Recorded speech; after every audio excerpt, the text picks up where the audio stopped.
Online এবং অফলাইনে যারা আমাদের বক্তব্য শুনছেন, সকলকে অন্তরের অন্তঃস্থল থেকে জ্ঞাপন করছি মোবারকবাদ। শুকুর গুজার করছি সে মহান মনিবের দরবারে, যিনি পবিত্র জুমার দিনে জুমার নামাজ আদায়ের লক্ষ্যে পৃথিবীর শ্রেষ্ঠতম জায়গা আল্লাহর ঘর মসজিদে আসার ও বসার সুযোগটুকু এনায়েত করলেন। কালিমাতুশ শুকুর আদায় করে আমরা পড়ে নিচ্ছি আলহামদুলিল্লাহ। প্রিয় সুধী, আজ যে বিষয়টি নিয়ে আমরা আলোচনা করব তা হচ্ছে ইসলামে নেতা নির্বাচন। আমরা কাকে নেতা হিসাবে নির্বাচন করব? আগের যুগে যারা ইসলামের খেলাফত ব্যবস্থায় এসেছিলেন, নবী যাদেরকে খলিফা মনোনয়ন দিয়েছিলেন, এর পদ্ধতিটি কি ছিল সে বিষয়ের উপর আমরা আলোচনা করব ইনশাআল্লাহ। মুআজ্জাজ হাজিরিন, ইসলামের মেসেজ শান্তির মেসেজ। ইসলাম যে বাণীটি প্রচার করে সে বাণীর মধ্যে কোনো গরমিল নেই, কোনো গজামিল নেই। Islam is not only religion but also complete code of life. ইসলাম শুধুমাত্র ধর্ম সর্বস্ব নয়, ইসলাম হচ্ছে একটি পূর্ণাঙ্গ জীবন ব্যবস্থা। মানুষের head to leg, top to bottom, আপাদ মস্তকের সলিউশন, সমাধান দিয়েছে ইসলাম। ইসলামে যদি কোনো কিছুর সমাধান পাওয়া না যায়, বুঝতে হবে এর সমাধান আর কোথাও নেই। এই পৃথিবীতে একটি মানুষ যদি রাজনীতি করে, সিয়াসিয়াতে অংশগ্রহণ করে,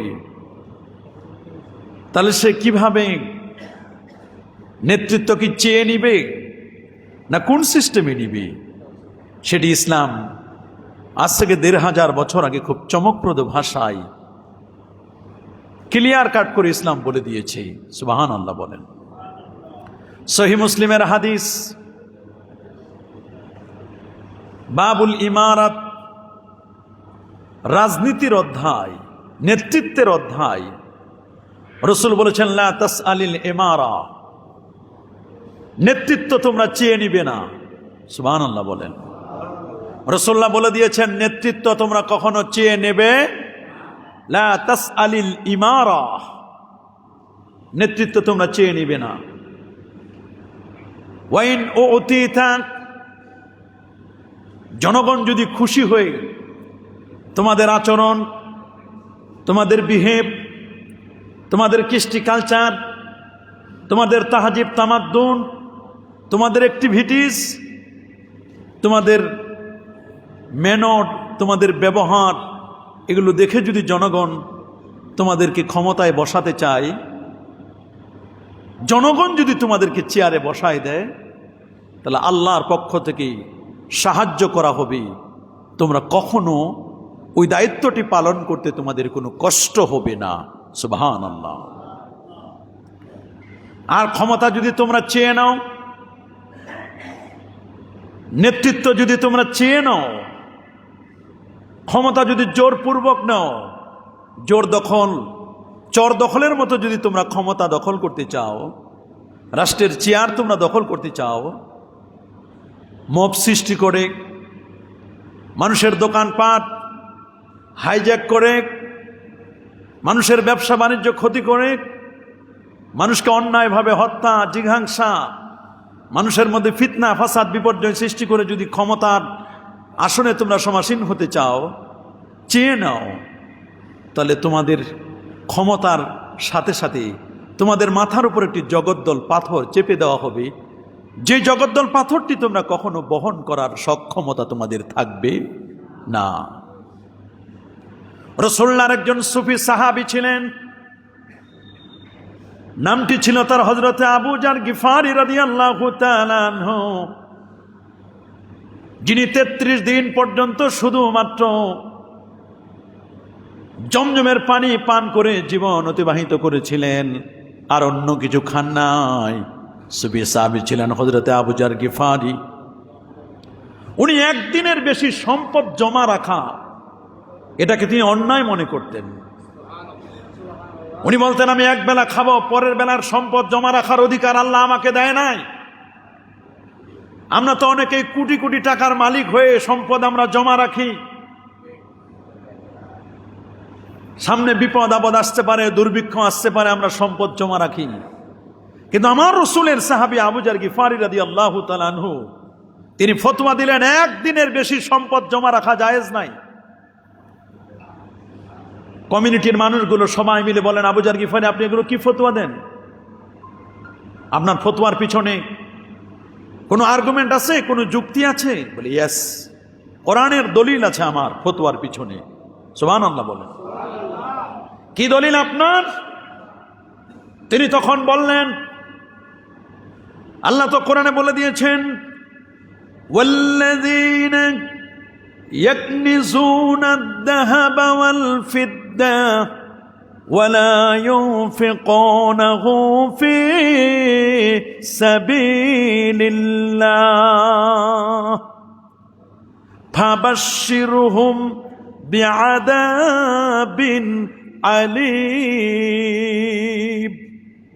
উনি দলিল দিলেন আল্লাহর কোরআন থেকে, ওয়াল্লাযীনা ইয়াকনিজুনা আয-যাহাবা ওয়াল ফিদ্দা, যারা স্বর্ণ এবং রৌপ্য পুঞ্জীভূত করে রাখে, ওয়ালা ইউনফিকুনাহু ফি সাবিলিল্লাহ, আল্লাহর পথে দান করে না, যাকাত আদায় করে না, ইনফাক ফি সাবিলিল্লাহ হয় না, ফাবাশশিরহুম বিআযাবিন আলীম, আল্লাহ কোরআনে বলে দিয়েছেন তাদেরকে তোমরা জাহান্নামের সুসংবাদ দাও।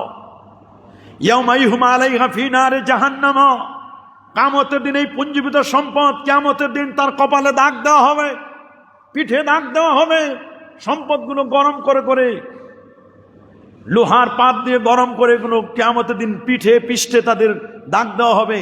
আর বলা হবে, হাযা মা কানাসতুম লিআনফুসিকুম, এগুলো তোমাদের পুঞ্জীভূত সম্পদ, এগুলো তোমরা জমা করেছিলা, এটার স্বাদ এখন তোমরা আস্বাদন করো।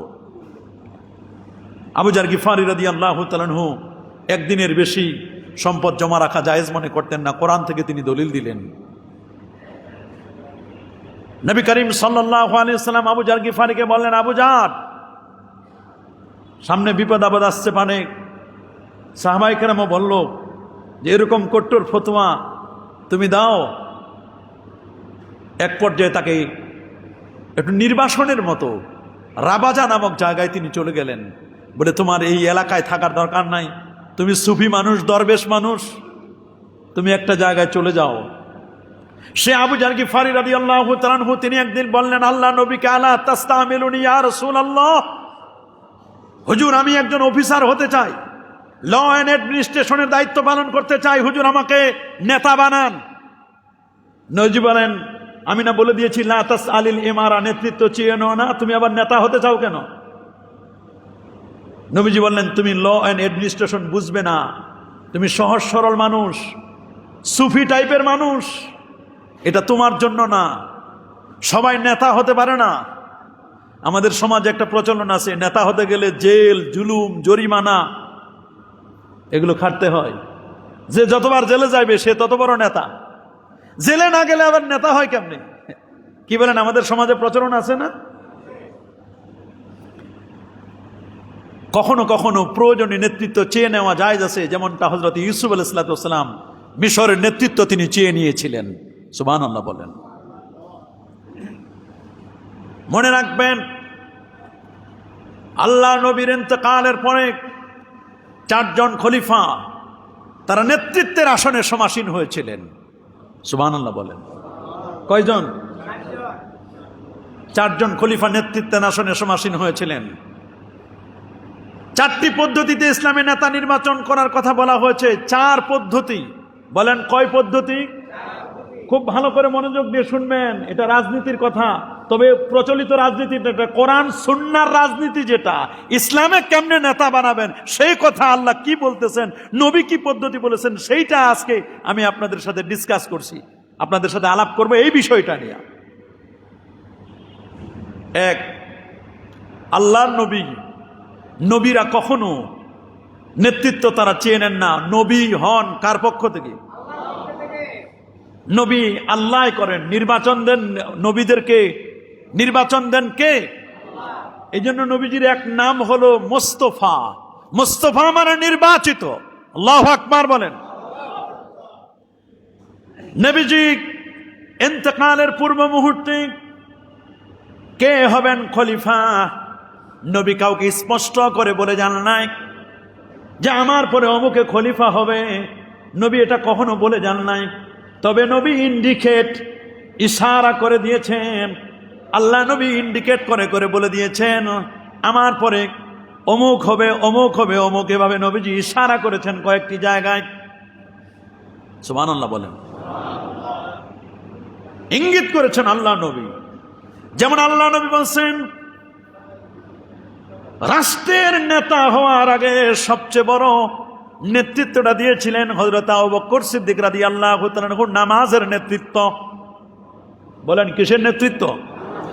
যিনি নামাজের ইমাম তিনি রাষ্ট্রেরও ইমাম। বলেন যিনি নামাজের ইমাম তিনি রাষ্ট্রেরও ইমাম। যিনি মোহাম্মদপুর থানার যিনি প্রধান হবেন তিনি করবেন মসজিদের ইমামতি। তিনি মসজিদের শুধু ইমামতি নয়, তিনি করবেন ঈদের নামাজের ইমামতি। তিনি সমস্ত ইসলামিক অ্যাক্টিভিটিস, ইসলামিক কাজ কর্ম সব এই থানার দায়িত্বশীল তিনি করবেন। কিন্তু অনেক থানার দায়িত্বশীল তো আছেন নামাজ তো দূরের কথা, পেশাব করে পানি নাই কিনা তার তো খবর নাই। আছে না এরকম? এটাও আছে। রাসূল আকরাম সাল্লাল্লাহু আলাইহি ওয়াসাল্লাম তিনি হযরতে আবু বকর সিদ্দিক রাদিয়াল্লাহু তাআলার ব্যাপারে বললেন মুরু আবা বকরিন ইসাল্লি বিন নাস, তোমরা আবু বকরকে আদেশ করো সে যেন মানুষদেরকে নিয়ে নামাজ পড়ায় দেয়। নবীর হীন হায়াতে 17 ওয়াক্ত নামাজের ইমামতি করেছিলেন আবু বকর সিদ্দিক রাদিয়াল্লাহু তাআলা আনহু। আল্লাহু আকবার। কয় ওয়াক্ত? 17 ওয়াক্ত। এর দ্বারা ইঙ্গিত করলেন নামাজের যিনি ইমাম হতে পারেন তিনি রাষ্ট্রেরও ইমাম হওয়ার যোগ্য। সুবহানাল্লাহ বলে। এটা কি নবীজি ডাইরেক্ট বললেন না ইশারা? ইশারা করলেন। দ্বিতীয় আরেকটি ইশারা ছিল আল্লাহ নবী হযরত আয়েশা সিদ্দিকা রাদিয়াল্লাহু তাআলা আনহাকে বলেন ইয়া আয়েশা, তো রে আয়েশা আমি অসুস্থ হয়ে গেছি, আমার শরীর আর কুলাচ্ছে না, আমি মনে হয় বাঁচব না, আমি দাঁড়াতে পারছি না, তোমার আব্বা আবু বকরকে আমার জায়গায় নামাজ পড়তে বলো। আমি রাসূল যে জায়গায় দাঁড়ায় নামাজ পড়াই আমার জায়গাটায় দাঁড়ায়া যেন আমার আবু বকর যেন নামাজের ইমামতি করে। হযরতে আয়েশা চোখের পানি ছেড়ে কাঁদলেন আর বললেন ইয়া রাসূলুল্লাহ, ইয়া হাবিবাল্লাহ, আমার আব্বাজান অত্যন্ত নরম দিলের মানুষ, নরম দিলের মানুষ, বড় নরম, আপনাকে জীবনের চেয়ে বেশি ভালোবাসে গো রাসূল। আপনি যেখানে দাঁড়ায়া নামাজ পড়াচ্ছেন আপনার ইমামতির জায়গায় আমার আব্বাজান দাঁড়ায়া ইমামতি করতে পারবে না। আব্বা ওখানে বুঝি দাঁড়ায়া টাস করে পড়ে যেতে পারেন, যে কোনো মুহূর্তে তিনি অ্যাক্সিডেন্ট করতে পারেন। হুজুর অন্য কাউকে আদেশ করুন, ওমরকে বলুন, ওমর বড় শক্তিশালী মানুষ, বীর পাহলাওয়ান, আব্বাজানের ব্যাপারে হুজুর ছাড় দেন। নবী বলেন আয়েশা আমি যা জানি রে আয়েশা তুমি তো সেটা জানো না, যদিও তুমি বলো নরম, কিন্তু নরম মানুষ মাঝে মধ্যে গরম হয়ে যায়, যদি গরম হয়ে যায় তাকে থামানো বড় কঠিন। আল্লাহু আকবার। তিনি ইমামতির জায়গায় দাঁড়ায়া নামাজ পড়ালেন। সুবহানাল্লাহ বলেন। এটা ইশারা সামনের ভবিষ্যৎ। নবীর ইন্তেকালের পরে খলিফা হবেন কে? আবু বকর রাদিয়াল্লাহু তাআলা। সহিহ বুখারী ৭৩৬০ নম্বর হাদিস। জুবাইর ইবনে মুতিম হাদিসটি বর্ণনা করেছেন। ইন্না ইমরাতান আতাতিন নাবিয়্য সাল্লাল্লাহু আলাইহি ওয়াসাল্লাম, একজন মহিলা নবীজির দরবারে আসলেন। সুবহানাল্লাহ বলেন। মহিলা আসলেন কার দরবারে? নবীর দরবারে। ফি শাইইন, কোন একটি বিষয়ে নবীর সাথে কথা বললেন। তাকাল্লামাত ফি শাইইন, মহিলা নবীর সাথে তার গোপন কথাটা সেরে নিলেন, প্রয়োজনীয় কথাটা সেরে নিলেন। সেরে নেওয়ার পরে তিনি যখন চলে যাচ্ছিলেন এলাকায়, যাওয়ার সময় নবীর দিকে তাকায়া বলেন, হুজুর ইল্লাম আজিদিকা, আমি তো চলে যাচ্ছি, আমার যদি আবার প্রয়োজন হয় আমাকে তো আবার আপনার কাছে আসতে হবে। ইল্লাম আজিদিকা, হুজুর আমি যদি আপনাকে না পাই, আপনি যদি না থাকেন, ইন আসাবাকাল মাউত, আপনাকে যদি মৃত্যু পেয়ে বসে, মানুষ তো মরবে, আপনারা যদি ইন্তেকাল হয়ে যায় তখন আমি কার কাছে যাব গো নবী? আপনি একটু আমাকে নির্দেশনা দিয়ে দিন, আপনার ইন্তেকালের পরে আমি কার কাছে যাব? রাসূল বলে দিলেন, ইল্লাম তাজিদিনি, রে মহিলা শুনে নাও, তুমি বাসায় চলে যাও, যদি আমার দরবারে আসার পরে আমাকে যদি না পাও, আমার অবর্তমানে তুমি আবু বকরের কাছে যাবে, সে যেভাবে নির্দেশ দিবে ওইভাবে তুমি পালন করবে। এই হাদিসটাও প্রমাণ করে রাসূলুল্লাহর ইন্তেকালের পরে যিনি খলিফা হবেন তিনি কে? আবু বকর সিদ্দিক রাদিয়াল্লাহু তাআলা আনহু। আল্লাহ নবী আরেকটি হাদিস বললেন, সুনানে ইবনে মাজার হাদিস ৮০ নম্বর হাদিস, হুযায়ফা আল ইয়ামানি হাদিসটি বর্ণনা করেছেন। কুন্না জুলুসান ইন্দান নবী সাল্লাল্লাহু আলাইহি ওয়াসাল্লাম, আল্লাহ নবীর দরবারে আমরা সাহাবীরা বসা, কারো যদি কোনো ক্ষুধা লাগতো রে, খাবার প্রয়োজন হতো না, নবীজির চেহারা মোবারকের দিকে তাকায় থাকতাম, ক্ষুধা মেটে যেত। কোনো অশান্তি লাগলে নবীর চেহারার দিকে তাকাইলে সকল অশান্তি দূর হয়ে যেত, হৃদয়ে আলাদা আমরা মনে হয় প্রশান্তি লাভ করতাম। বসা ছিলাম, হঠাৎ করে নবীজি বললেন, ইন্নী লা আদরি মা বাকাই ফিকু, রে আমার সাহাবীরা, আমি জানি না কতদিন আমি তোমাদের মাঝে আমি বেঁচে থাকব, আমি জানি না কতদিন তোমাদের মাঝে আমি বেঁচে থাকবো, এটা আমার জানা নেই। ইন্নী লা আদরি মা বাকাই ফিকুম, তোমাদের মাঝে আমি কতদিন বেঁচে থাকবো আমি জানি না। ফাক্তাদু বিল্লাযাইনি, আমার যদি ইন্তেকাল হয়ে যায়, আমি যদি দিদারে ইলাহি, রবের সাথে যদি সাক্ষাৎ করি, রফিকে আলার সাথে যদি মিলিত হয়ে যায়, আল্লাহর দিদারে যদি আমি চলে যাই, ফাক্তাদু, তোমরা অনুসরণ করবে, ইক্তেদা করবে ওই দুই ব্যক্তিকে।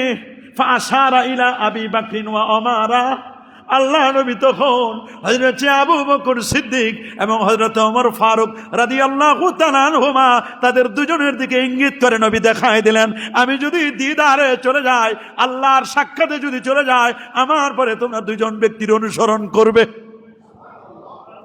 আল্লাহু আকবার বলেন। এগুলো কি ডাইরেক্ট না ইশারা? কিসের ইশারা? নবীর ইন্তেকালের পরে ইমাম হবেন, নেতা হবেন, খলিফা হবেন। আল্লাহু আকবার। শুধু তাই নয়, নবীর হীন হায়াতে সহিহ বুখারীর হাদিস, সহিহ মুসলিমের হাদিস, আল্লাহ নবী একদিন উহুদের পাহাড়ে উঠলেন। সুবহানাল্লাহ বলেন। উহুদ পাহাড় জাবালুম মিন জিবালিল জান্নাহ, এটা জান্নাতি পাহাড়গুলোর একটা পাহাড়। বলেন না, উহুদ পাহাড় কি পাহাড়? আমার রাসূল কখনো জড় পদার্থের সাথে প্রেম করে নাই, নবী কখনো জড় পদার্থের সাথে ভালোবাসা স্থাপন করেন নাই, কিন্তু দেখা যায় বুখারী শরীফ প্রমাণ করে নবীজি উহুদ পাহাড়ের সাথে প্রেম করেছেন। ইমাম বুখারী বাব লিখেছেন, বাবু, এই বাবটি হলো জাবালু উহুদিন, বাবু জাবালি উহুদিন ইউহিব্বুনা ওয়া নুহিব্বুহু, এই সেই উহুদ পাহাড়, যে উহুদ পাহাড় আমি রাসূলুল্লাহকে ভালোবাসে, আমি রাসূলুল্লাহ এই উহুদ পাহাড়টাকে ভালোবাসি। নবী বলেন আমি উহুদকে ভালোবাসি, উহুদ আমাকে ভালোবাসে। আল্লাহু আকবার। নবী পাহাড়ের সাথে প্রেম করেছেন, পাহাড়ের সাথে ভালোবাসা স্থাপন করেছেন। আল্লাহু আকবার। শুধু কি পাহাড়ের সাথে, নবীর শুকনো খেজুরের ডাল উস্তুনে হান্নানার সাথে নবীর প্রেম ছিল। মসজিদে নববী নবীজি খুতবা দিতেন, একটা খেজুর গাছের ডাল দাঁড়ায়া দাঁড়ায়া খুতবা দিতেন। খেজুর গাছের ডালের উপর তিনি ভর করে খুতবা দিতেন। মুসল্লিদের মধ্য থেকে এক কোণা থেকে একজন বলেন, ইয়া রাসূলুল্লাহ, আপনার তো বড় কষ্ট হয় দাঁড়ায়া খুতবা দিতে, আমি আপনার জন্য একটা মিম্বার বানায় দিব, প্রয়োজন বলে ওখানে বসবেন, আপনি মিম্বারের পর দাঁড়ায়া খুতবা দিবেন, এটা তো ভালো হয়। উনি ছিলেন মিস্ত্রি, উনি ছিলেন কি কাঠ মিস্ত্রি। উনি বাসায় গিয়ে জঙ্গলের মধ্যে, গাবা মানে জঙ্গল, জঙ্গলে গেলেন, সহিহ বুখারীর হাদিস। জঙ্গলে যে তিনি কাঠ কেটে নবীর জন্য 3 তাক বিশিষ্ট, 3 স্তর বিশিষ্ট তিনি মিম্বার বানায় আনলেন। জুমার দিন মেম্বার সেট আপ দেওয়া হলো। মেম্বার যেখানে স্থাপন করা হলো, শুকনো খেজুরের ডালটা নবীজি উপরে ফেললেন। যখনই নবী খেজুর গাছের ডালটা উস্তুনে হান্নানাটাকে উপরে ফেললেন, ছোট্ট বাচ্চা যেমন কাঁদে, উষ্টির বাচ্চাগুলো যেমন কাঁদে, হাওমা করে কাঁদে, শুকনো একটা খেজুরের ডাল নবীর ছোঁয়ার পাবে না, নবীর হাতের স্পর্শ আর তার লাগবে না, এই জন্য মানুষের মতো হাওমা করে কান্না শুরু করে দিল। 33 জন সাহাবী বলেন, আমরা নিজের কানে নবীর সেই উস্তুনে হান্নানার কান্না আমরা শুনেছি। আল্লাহু আকবার বলেন। নবীজি শুকনো খেজুরের ডালটাকে বুকে জড়ায় ধরে বললেন, কি চাও তুমি বলো, তুমি যদি দুনিয়ায় থাকতে চাও আমি তোমার জন্য দোয়া করে দিই, কিয়ামত পর্যন্ত তুমি থাকবে, তোমার ফল ফলাদি মানুষ খাবে। দুনিয়ায় যদি থাকতে চাও তোমার জন্য আমি সেটা ব্যবস্থা করে দিই, আর যদি তুমি চাও আখিরাতে তোমার ব্যবস্থা হবে, আমি রাসূলুল্লাহ তোমাকে জান্নাতের মধ্যে তোমার আমি হেলান দিয়ে থাকবো, তাহলে এটাই আমি করব, কোনটা চাও? শুকনো খেজুরের ডাল নবীর সাথে কথা বলতেছে, বলে ইয়া রাসূলুল্লাহ দুনিয়া চাই না, দুনিয়া চাই না, আমি চাই জান্নাতে আপনার সোহবতে। আল্লাহু আকবার। দুনিয়া চাই না, হুজুর সোহবতে থাকতে চাই। নবী বললেন যাও কাপড় নিয়ে আসো। কাপড়ের মধ্যে ওই শুকনো খেজুরের ডালটাকে পেঁচায় দিয়া নবীর মিম্বারটা যেখানে, নবীর মিম্বারের পাশে এটাকে দাফন করা হলো। আল্লাহু আকবার বলেন। উস্তুনে হান্নানা শুকনো খেজুরের গাছ আমার রাসূলকে চিনলো, কিন্তু কত দাড়িওয়ালা, কত টুপিওয়ালা, কত জুব্বাওয়ালা, কত আবাওয়ালা, কাবাওয়ালা নবীরে চিনল না, নবীর ব্যাপারে বিষোদ্গার করে, নবীরে বাজে মন্তব্য করে, নবীকে পিয়নের সাথে তুলনা করে কেউ কেউ। নাউজুবিল্লাহ বলে।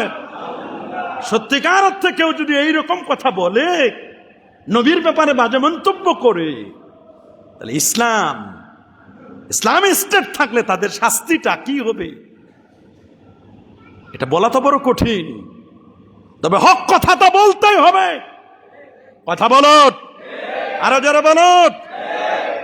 4 ইমামের ফতোয়া, কি হানাফি, কি শাফি, কি মালিকি, কি হাম্বলি, 4 ইমামের ফতোয়া, আল্লাহর হাবিবের শানে যদি কেউ গোস্তাখি করে, নবীর শানে যদি কেউ বেয়াদবি করে, ইরতাদ্দু, মুরতাদ হবে এবং তার কল্লাটা ফেলে দিতে হবে। যদি ইসলামী স্টেট থাকে, তবে ইসলামী স্টেট না থাকার কারণে আইন হাতে তুলে নেওয়া যাবে না। কথা বলুন। এই জন্য মনে রাখবেন আল্লাহর হাবিবের শানে যারা গোস্তাখি করে, নবীর শানে যারা বেয়াদবি করে, আমার দেশে যদি ব্লাসফেমি আইন হতো, রসুলের গোস্তাখে রসুল যারা, নবীর শানে যারা বেয়াদবি করে, নবীকে বাজে মন্তব্য করে, নবীর সাহাবীদেরকে নিয়ে বাজে মন্তব্য করে, নবীর সহধর্মিনীদেরকে বাজে মন্তব্য করে, তাদের শাস্তি ইসলামী স্টেট থাকলে তাদেরকে ফাঁসির কাস্টে ঝুলানো হবে। এটা ইসলামী স্টেটের আইন। আল্লাহু আকবার বলেন। এরকম আইন দরকার, বলেন এইরকম আইন দরকার। কিন্তু এগুলো বাদ দিক, যারা আমার দেশটাকে বিদেশিদের হাতে তুলে দিতে চান, আমার প্রিয় মাতৃভূমির, এদেশের স্বাধীনতা সার্বভৌমত্বের এদেশের রক্তের বিনিময়ে যে দেশ শাসন হয়েছে, যে দেশ আমরা পেয়েছি, স্বাধীন হয়েছে, এই দেশের 1 ইঞ্চি মাটি বিদেশিদের হাতে তুলে দিব না। যদি কেউ তুলে দিতে চায়, জীবন দিয়ে, যৌবন দিয়ে, রক্ত দিয়ে হলেও তা প্রতিহত করবেন। কথা বলুন, সাবধান। মনে রাখবেন না, এটা অলিয়া উলিয়ার বাংলাদেশ, এটা শাহজালালের বাংলাদেশ, এটা শাহপরানের বাংলাদেশ, এটা শাহ মাকদুমের বাংলাদেশ। এদেশে দাড়ি, টুপি, লেবাস, পোশাক, সিরাত, সুরত, আদব, আখলাক, এদেশে যারা মানুষ গড়েছেন, মানুষ গড়ার কারিগর হক্কানি রব্বানি আলেম ওলামা পীর মাশায়েখগণ। এদেশ থেকে কেউ মন চাইলে ইসলামকে মিটাই দিতে পারবে? পারবে নাকি? মব সৃষ্টি করে, নতুন নতুন ফিতনা সৃষ্টি করে এদেশ থেকে ইসলামকে মিটাই দেওয়ার সুযোগ সন্ধানী ঘোলা পানিতে যারা মাছ শিকার করার জন্য চেষ্টা করছেন, সাবধান, সাবধান হয়ে যান। মানুষ আর ক্ষমা করবে না। এই জমিনে জালেমদের মনে রাখবেন, স্থান এই জমিনে হবে না। মাজলুমরা জেগে উঠেছে, তবে যেন খোসা পাল্টানো না হয়, খোসা যেন পরিবর্তন না হয়, চেঞ্জ করে। সকালে মুসলিম, বিকালে কাফের, সকালে মুনাফিক, সকালে একটা, বিকালে একটা, দুপুরে একটা, সময় সময় ভেস চেঞ্জ করে। আজকে এখন একটা, দুপুরে আরেকটা, অমুকে কিছু টাকা দিছে, অমুক টাকা পায়া আমি এখন আরেকটা। এইরকম যেন না হয়। একে র, একে দিল, একে জাবা, ইয়ে খায়রু কি সাআদাত, ইয়ে আমালু এমা, ইয়ে খায়রু কি সাআদাত, ইয়ে আমালু আমা। তোমার দিল, তোমার মন, তোমার চিন্তা চেতনা সব হবে একটা, সেটা কোরআন এবং সুন্নাহ। সেটা হবে তোমার টার্গেট, হবে জান্নাত। আল্লাহু আকবার। এক রং ধরতে হবে, 2 রং ছাড় দো, 2 রং ছোড় দো। 2 রংওয়ালা হয়েও না, 1 রংওয়ালা হও। কথা বলেন, যারা বলেন এগুলো মুনাফিকদের স্বভাব, বলেন এগুলো কি স্বভাব? আরো যারা বলেন কাফের স্পষ্ট, মুমিন স্পষ্ট, কিন্তু মুনাফিক চেনা বড় কঠিন। বলেন মুনাফিক চেনা বড়, মুনাফিক চেনা বড়। আল্লাহ নবী উহুদের পাহাড়ে উঠলেন, সুবহানাল্লাহ বলেন।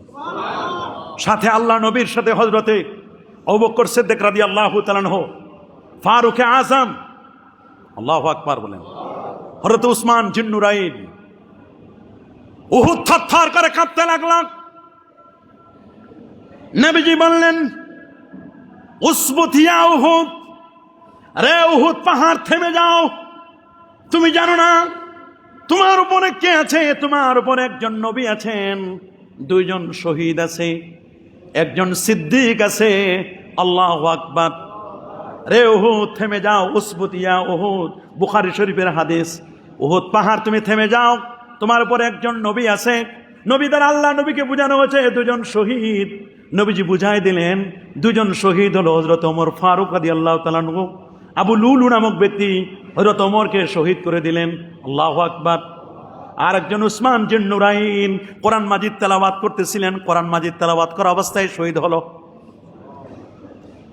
কোরআন মাজিদ তেলাওয়াত করা অবস্থায়। আর একজন সিদ্দিক হলো আবু বকর সিদ্দিক রাদিয়াল্লাহু তাআলা আনহু। ওরে বাবা, নবীর ইন্তেকালের পরও নবীর পাশে 2 জনের জায়গা হয়েছে। সিদ্দিক আকবর এবং ফারুক আজম 2 জনের জায়গা হলো। এর দ্বারা নবী ইশারা করে গেলেন, আমার ইন্তেকালের পরে তোমরা যদি কাউকে ইমাম বানাতে চাও, নেতা বানাতে চাও, খলিফা বানাতে চাও, নবীর ইশারা ইঙ্গিত ছিল তোমরা খলিফা বানাবে হযরতে আবু বকর রাদিয়াল্লাহু তাআলা আনহু। তাহলে ইমামতি, ইমাম বানানোর, নেতা বানানোর প্রথম পদ্ধতিটা কি? হাই হাই, এতক্ষণ ওয়াজ করে কি করলাম তাহলে? এই বলেন না আপনারা মুরব্বীরা, নেতা বানানোর প্রথম পদ্ধতি কি? ইশারা, ইঙ্গিতে। কি বললেন? এত হাদিস যে বললাম, এগুলো সবগুলোতে ইঙ্গিত দিচ্ছেন, ইঙ্গিত। আমার পরে খলিফা হবে কে? আবু বকর। কি ডাইরেক্ট বলে গেছে নাকি ইশারায়? ইশারায় বলেন, কিসে ইশারায় বলে দিয়েছেন? আল্লাহু আকবার বলেন। উহুদে গেছেন ইশারা, নামাজের দিকে বলছেন ইশারা। নামাজের যিনি ইমাম হবেন তিনি রাষ্ট্রের ইমাম হবেন, এদিকে ইঙ্গিত করছেন। এক এক করে আস্তে আস্তে করে ইশারা দিয়ে বলছেন এটা প্রথম। সুবহানাল্লাহ বলেন। এই ইশারা ইঙ্গিতে খলিফা হলেন নবীর ইন্তেকালের পরে খলিফা হলেন কে? হযরতে আবু বকর সিদ্দিক রাদিয়াল্লাহু তাআলা 2.5 বছর রাষ্ট্র পরিচালনা করলেন। কত বছর? 2.5 বছর। জোরে বলেন। 2.5 বছর। কি দুর্নীতি করেছিলেন? মব সৃষ্টি করেছিলেন? কারো দোকান দখল করেছিলেন? কারো ব্যবসা প্রতিষ্ঠানে হামলা করেছিলেন? কোন চাঁদাবাজি করেছিলেন? না, এগুলোর সাথে সিদ্দিক আকবরের কোনো সম্পর্ক ছিল? দুনিয়ার লোভ লালসা তাদেরকে পায় নাই। আমরা তো খালি এখন চেয়ার দখল করার জন্য, যদি ইসলামরে বিক্রি করার প্রয়োজন হয়, অনেকে ইসলামরে বিক্রি করে চেয়ারটা দখল করা চায়। এইরকম করবেন না। দুনিয়ার চেয়ার অস্থায়ী, আসল চেয়ার এটা স্থায়ী চেয়ার। আল্লাহু আকবার। দুনিয়ার চেয়ারটাকে সংশোধন করতে হবে। চেয়ারে যেন কোনো মব সৃষ্টিকারী, কোনো জালেমরা যেন বসতে না পারে। আল্লাহু আকবার বলেন। ইসলাহে নফস, ইসলাহে কওম, ইসলাহে হুকুমত, ব্যক্তি সংশোধন, সমাজ সংশোধন, রাষ্ট্র সংশোধন। পুরো মসজিদের মুসল্লিরা যদি ভালো হয়ে যায়, এখান থেকে যখন কমিশনার নির্বাচন হবে, এখান থেকে যখন এমপি নির্বাচন হবে, সব আল্লাহওয়ালা হবে। বলেন বলেন বলেন, কে হবে? আরে ভাই, 3.5 হাত বডির মধ্যেই তো আপনার ইসলাম নাই। দাড়িতে সমস্যা, টুপিতে সমস্যা, লেবাসের সমস্যা, লেনদেনের সমস্যা, সুদ ঘুষের কোনো বালাই নাই, লেনদেন ভালো নাই। আপনার 3.5 হাত বডির মধ্যে তো ইসলাম নাই, ঘরে ইসলাম নাই, আপনার বাসা বাড়িতে ইসলাম নাই, আপনার ভাইয়ের মাঝে ইসলাম নাই, আপনার বোনের মাঝে ইসলাম নাই, আপনার গ্রামে ইসলাম নাই, আপনার ইউনিয়নে ইসলাম নাই, আপনার থানায় ইসলাম নাই, আপনার জেলায় ইসলাম নাই, আপনার বিভাগে ইসলাম নাই। আপনি রাষ্ট্রের ইসলাম এত টানাটানি কেন? রাষ্ট্রের ইসলামের আগে নিজের মধ্যে ইসলাম কায়েম করেন। নিজের মধ্যে তো ইসলাম নাই। এখন বলবেন ইসলাম কি খালি দাড়িতে? ইসলাম কি খালি টুপিতে? ইসলাম কি খালি পোশাকে? ইসলাম কি শুধু নফল নামাজে? ইসলাম কি শুধু আওয়াবিনে? ইসলাম কি শুধু এশরাকে?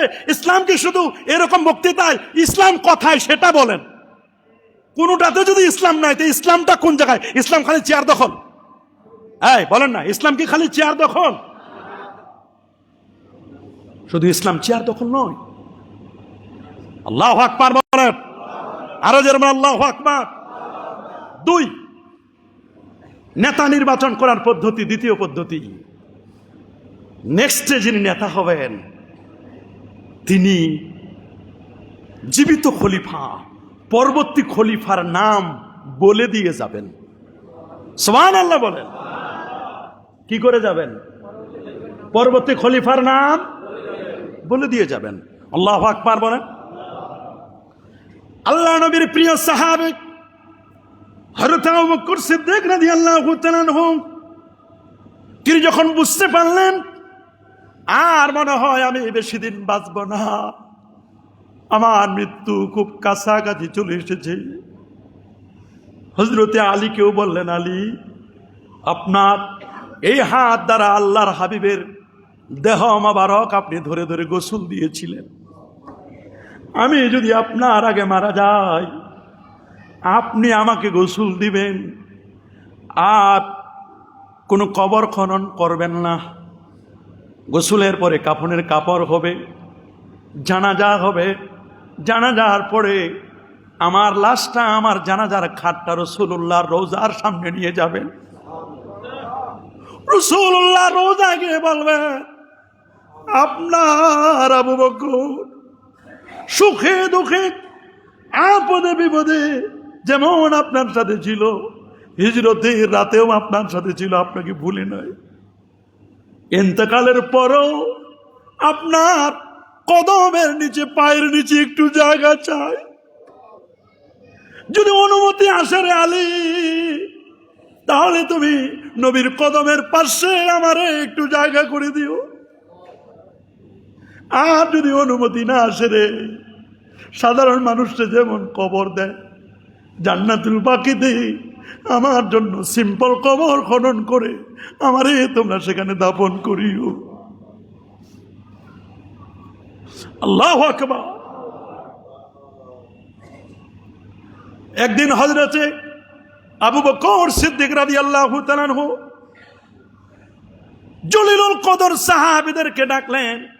ডাকার পরে বললেন, বলো তো ওমর কেমন মানুষ? ওমরের ব্যাপারে ওপিনিয়ন জানতে চাইলেন। ওমর কেমন কেমন ওমর? সবাই বলল ওমর তো বড় ভালো, তার তো কোনো তুলনা হয় না, খালি একটা জায়গায় সমস্যা। বলেন কোথায় সমস্যা? বলে উনি তো রাগী মানুষ, রাগটা উনার একটু বেশি। আচ্ছা রাগ বেশি? বলে হ্যাঁ। বাকি? বলে না, সব ঠিক আছে। হযরত আবু বকর সিদ্দিক রাদিয়াল্লাহু তাআলা সবাইকে বললেন, শোনো, আমার চোখের জ্যোতি যা বলে রে, আমার দৃষ্টিভঙ্গি বলে, এই পৃথিবীর মধ্যে যত মানুষ আছে, আমি তো ওমরের চেয়ে ভালো মানুষ আল্লাহর জমিনে আর কাউরে দেখি না। আমি যদি ইন্তেকাল করি, আমার পরে খলিফা হবে হযরত ওমর। আল্লাহু আকবার।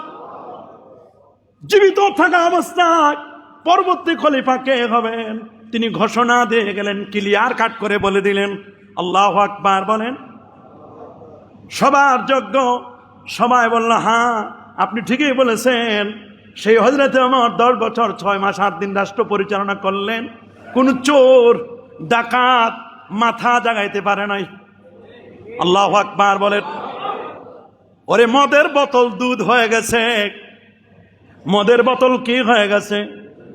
চোখের পাওয়ার ছিল এত বেশি রে, 2500 কিলোমিটার দূরে তিনি চোখের পাওয়ার দিয়ে দেখতে পেতেন। মসজিদে নববীতে খুতবা দিচ্ছিলেন, তার সেনাপ্রধান হযরতে সারিয়া নাহওয়ান নামক জায়গায় তিনি অবস্থান করছিলেন।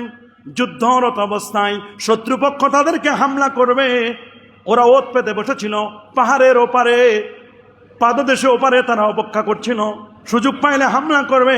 হযরত ওমর জুমার দিন খুতবা দিচ্ছিলেন, খুতবার মাঝখানে বললেন, ইয়া সারিয়াতু, ইয়া সারিয়াতু, আল জাবাল, আল জাবাল, আল জাবাল, রে সারিয়া, পাহাড়কে আঁকড়ে ধরো, পাহাড়ের ওপারে শত্রুপক্ষ আছে।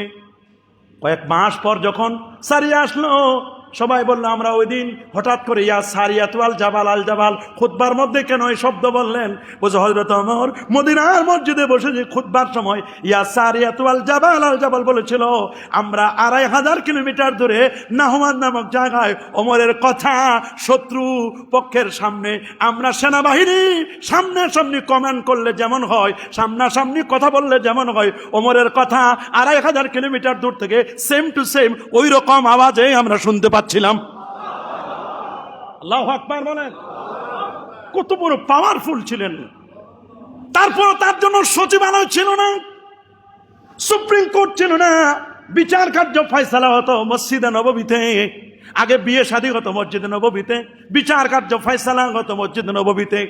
যারা মব সৃষ্টি করে, যারা অন্যায়ভাবে কাউকে হত্যা করে, চাঁদাবাজ সন্ত্রাসী যারা করে, মানুষের জানমালের যারা নিরাপত্তা দেয় না, মানুষের জানমাল নিয়ে যারা ছিনিমিনি খেলে, অন্যায় যদি কেউ করে, দুর্নীতি যদি কেউ করে, এরকম চাঁদাবাজ দুর্নীতিবাজদের এমন যদি হয় যারা মানুষকে হত্যা করে, খুনকা বদলা খুন, এরকম মসজিদের সামনে যদি এখনো যদি ইসলামী স্টেট থাকতো, তাদের হাত কেটে দেওয়া হতো।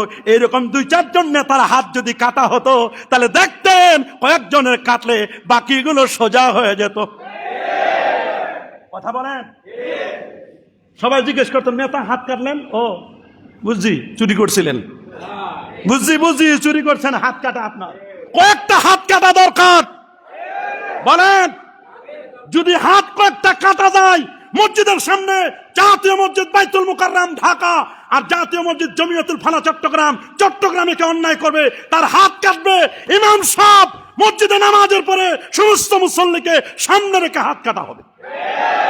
যদি ইসলামী স্টেট হয়, আবার এইটুকু কেটে আবার অনেকে বলবে যে দেখছো হুজুরে হাত কাটার কথা বলতেছে। আমি বলছি এটা কখন? যখন ইসলামী স্টেট হবে। এখনই আবার হাত কাটা শুরু করে না আইন লয়ে, তাহলে তো বিপদ। পরের দিন আমারও জেলখানা যাইতে হবে, তখন কানলেও আর কাজ হবে না। কথা বলেন, জোরে বলেন। কারণ মানুষ তো উল্টা ব্যাখ্যা করার ব্যস্ত।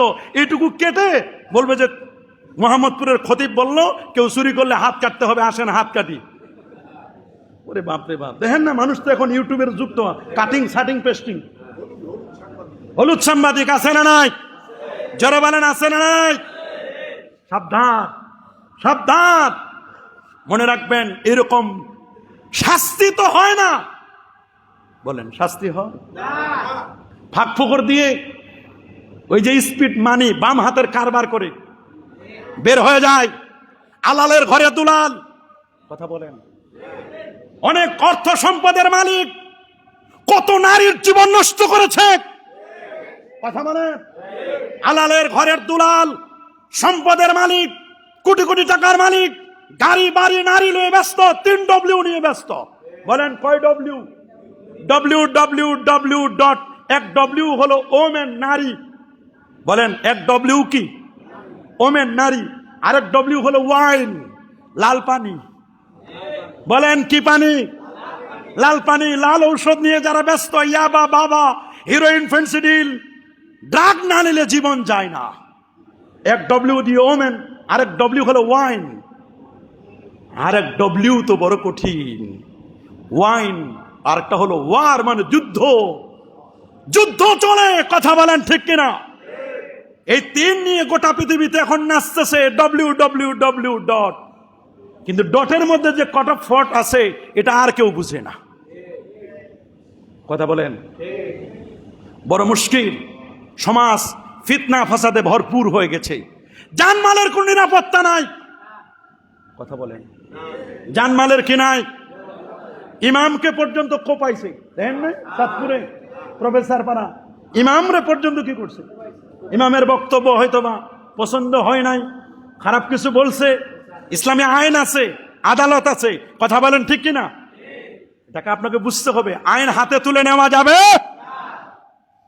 আইন আছে, আদালত আছে। রাষ্ট্রের তো আমরা অবস্থান করছি, রাষ্ট্রের বাইরে। আমরা তো আইনের ঊর্ধ্বে নয়। কি আমরা আইনের ঊর্ধ্বে? তাহলে ইসলামের নেতা নির্বাচনের দ্বিতীয় পদ্ধতিটার নাম কি?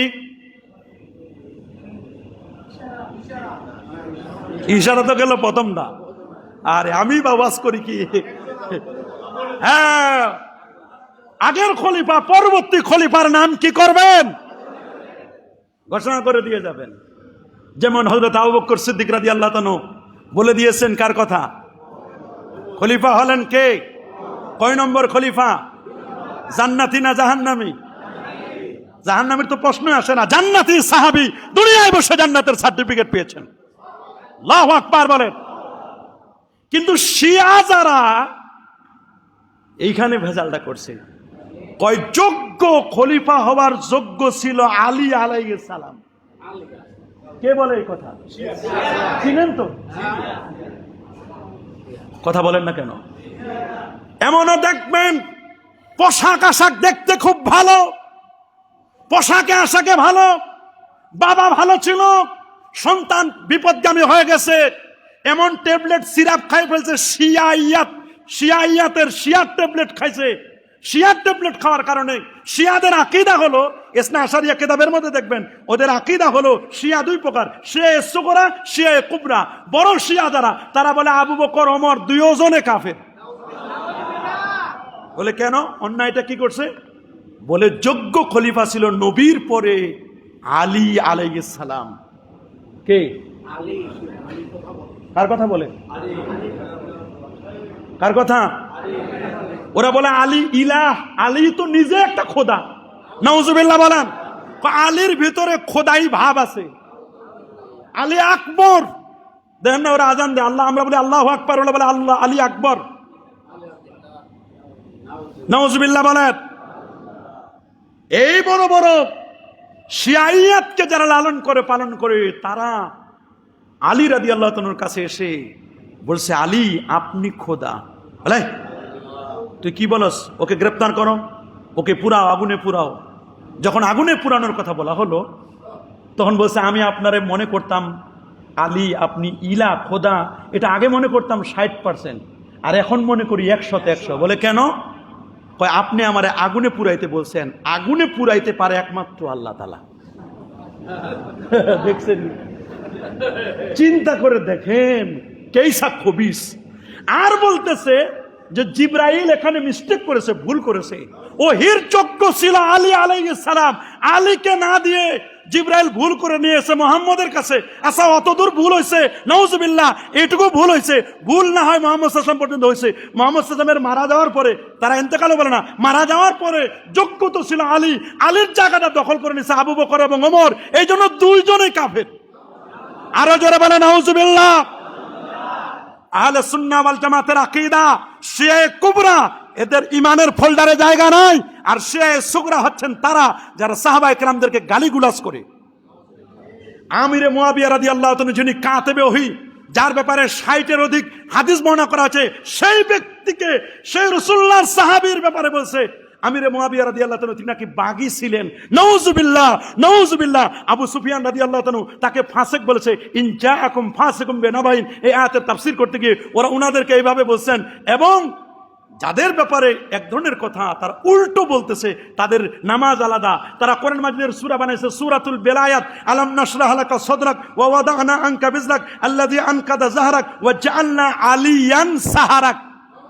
এই আয়াত বানাই দিছে সূরাতুল বেলায়াত, এটা আলীর নামে সূরা, সূরা হলো নবীর নামে, ওইটা বানাই দিছে, চেঞ্জ করে দিয়েছে। নাউজুবিল্লাহ।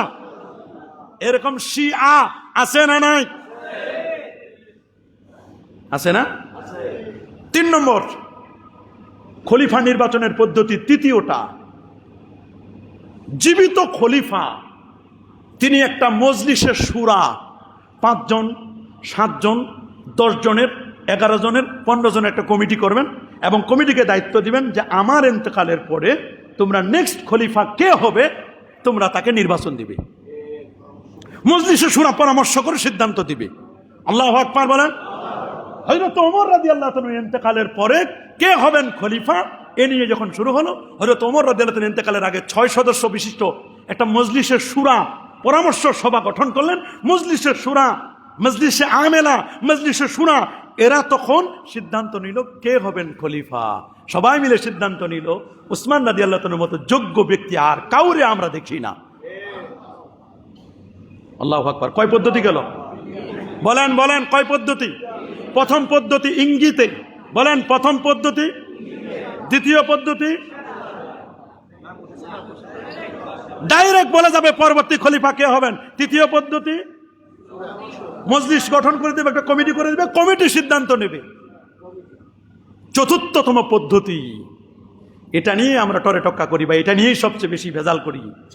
চতুর্থ পদ্ধতি, অভিজ্ঞ মানুষ, কিছু স্পেশাল মানুষ, এরা একজন অভিজ্ঞ খলিফার হাতে বায়াত নিবেন। প্রথমে কি নিবেন? বায়াত, শপথ পড়বেন। শপথ বাক্য পাঠ হয় না? শপথ পড়বেন। শপথ পড়ার পরে পরবর্তীতে বাকিরাও শপথ নিবেন। আল্লাহু আকবার। যেমনটা উসমান রাদিয়াল্লাহু তাআলার শাহাদাতের পরে, বলেন উসমান রাদিয়াল্লাহু তাআলার কিসের পরে? আরো জোরে। শাহাদাতের পরে, উসমান রাদিয়াল্লাহু তাআলার শাহাদাতের পরে খলিফা হয়েছিলেন হযরতে আলীউল মুরতাদা রাদিয়াল্লাহু তাআলা আনহু।